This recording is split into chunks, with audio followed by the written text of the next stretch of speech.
Chris Paul got waived by the Phoenix Suns.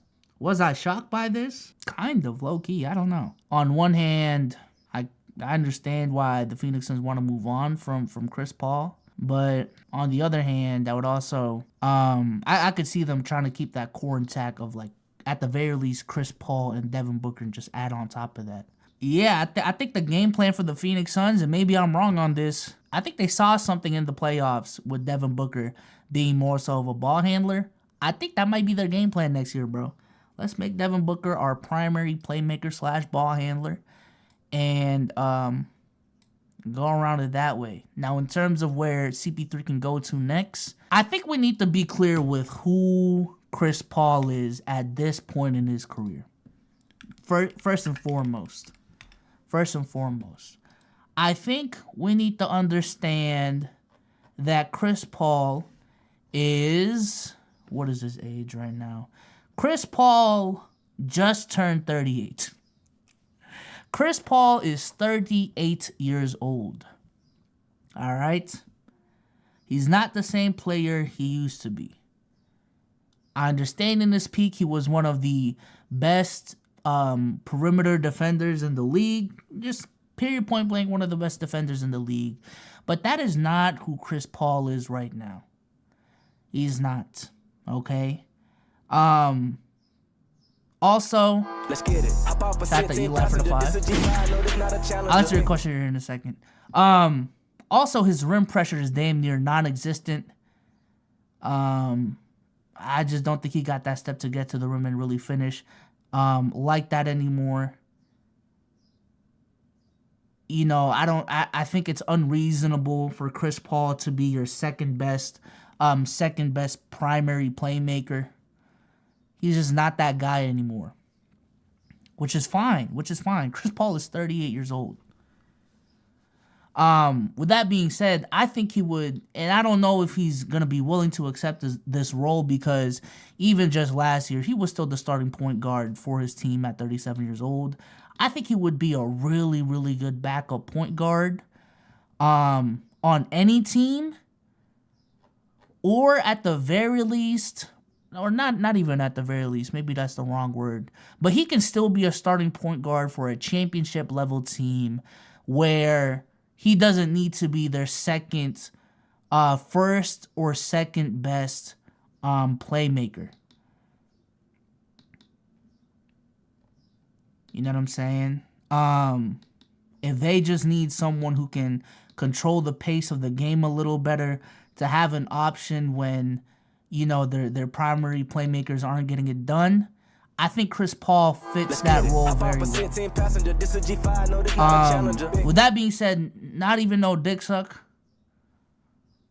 I think he'd be a great fit for the Boston Celtics.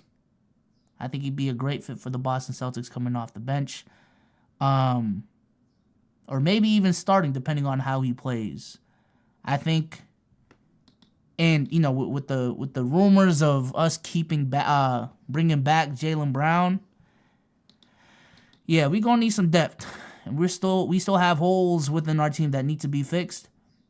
But I'm just saying, if we had a roster where we didn't have to be so reliant on Jason Tatum and Jaylen Brown being being ball handlers above their pay grade, you know what I'm saying? I think we would do much better if Jaylen Brown was responsible for being our third best on-ball playmaker instead of second.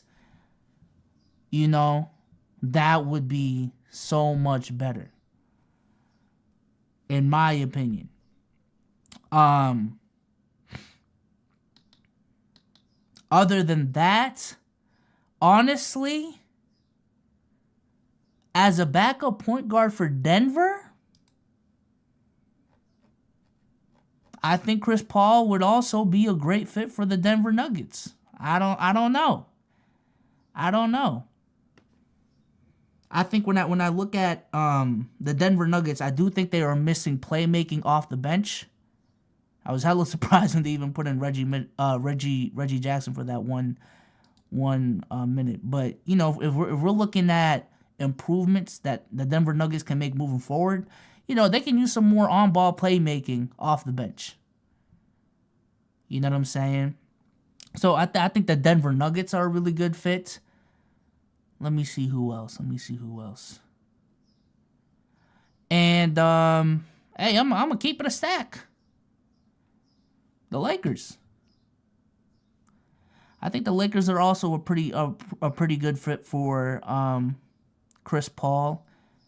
You know, he's already close to LeBron. We already know how Chris Paul plays with when he has a lob threat, like fucking Anthony Davis. Now I do think they gotta be realistic with you know, who Chris Paul is at this point in his career. I think that's the main thing with a lot of these teams. You gotta be really realistic with who Chris Paul is at this point in his career.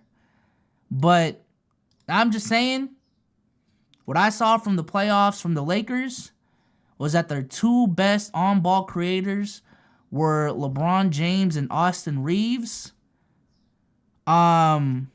If they can add a third guy in there that can truly be, I think if they added a third guy in there like Chris Paul, I don't know if they're gonna be able to keep Dennis Schroeder.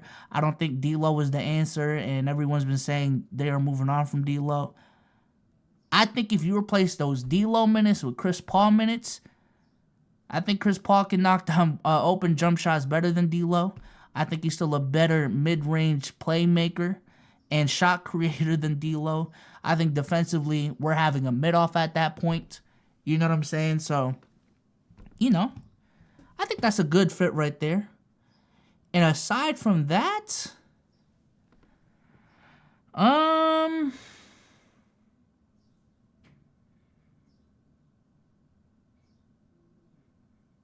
the Bucks are another good fit. I think the Bucks are another good fit as well. Yeah, I think the Bucks are another good fit for Chris Paul. But I don't know. Just listen, man. All I gotta say with the Chris Paul situation is I think his longevity gets way overlooked by a lot of NBA fans. And I think this last year was really the first time where a majority of NBA fans looked at Chris Paul and said, yo, I ain't gonna lie, yeah, you are really showing your age for real. Like, you are really, really showing your fucking age. But the longevity of excellence, that, I don't know if that's the right word, but the amount of years that Chris Paul has been a really good player in this league, I think we need to talk about him more. I think, not to say that this is a bad thing about LeBron and what he's done over his career, but over these last, 4 to 5 years, LeBron James has been the marker and the standard for longevity, so much so that the people who have insane longevity that just aren't at LeBron's level of longevity, we don't talk about them enough. You know what I'm saying? Like, we've gotten to a point where we don't even talk about Kobe's longevity like that, even though when Kobe retired and when Kobe was in 2013, that's what everyone talked about. Like, it's crazy that Kobe is still this good at this age. But because LeBron is the new standard for longevity, a lot of these other players, their longevity gets overlooked. Newsflash, Michael Jordan actually has some really good longevity in his career. But again, when in comparison to LeBron, it just doesn't look that great. Chris Paul, this career that he's had and how he's adapted in every era, and how his game has translated in every era, Chris Paul is different, bro. I ain't gonna lie. Chris Paul is fucking different. You know what I'm saying? We're talking about 1, 2, 3, 4, 5, 6, 7, 8, 9, 10, 11, 12, 13, 14, 15, 16, 17, 18. That's an 18-year career where you've been consistently, essentially like 15 points and 9 assists every game on good efficiency. I think that this year was, you should in 2019 too, but even this year, like 44, 38, and 83, those are still some pretty good fucking splits.